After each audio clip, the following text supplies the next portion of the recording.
Hello दोस्तों, इस प्रकार के हम मैट्रिक्स के क्वेश्चन को हम कैसे सॉल्व करेंगे? हमें आइगन वैल्यू निकालनी है मैट्रिक्स ए दे रखी है 3 क्रॉस 3 की, ठीक है? और यानी हमें 4 ऑप्शन दे रखे हैं ए, बी, सी और डी, ठीक है? हमें एक ट्रिक यूज़ करनी है कि not any if sum of each row is equal to any K then K is the eigen value, ठीक है?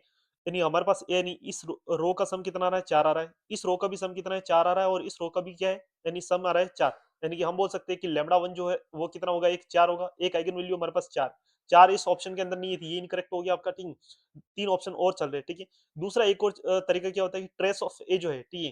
ट्रेस ऑफ ए जो होता है वो क्या होता है? ये ट्रेस है हमारा 1 -2 और -3, यानी डायगोनल एलिमेंट का सम। तो यहाँ पे लिख देता हूँ मैं, ट्रेस ऑफ ए जो है, ठीक, वो कितना है? माइनस का 4 है, ठीक है? तो और वो जो -4 है वो सम ऑफ आइगन वैल्यू जो इस मैट्रिक्स की 3 आइगन वैल्यू होगी, लैम्ब्डा 1, लैम्ब्डा 2, लैम्ब्डा 3, इसका सम के बराबर होता है माइनस का 4।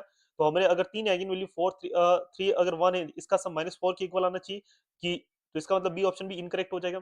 फिर डी ऑप्शन के अंदर यानी 4 -2 प्लस 2√7 और -2 इसका सम भी क्या है? माइनस का 4 नहीं आएगा, तो ये भी क्या हो जाएगा? इनकरेक्ट हो जाएगा। तो हमारे पास ऑप्शन कौन सा बचा है? एक ही ऑप्शन बचा है और सी इज द, यानी क्या हो जाएगा? करेक्ट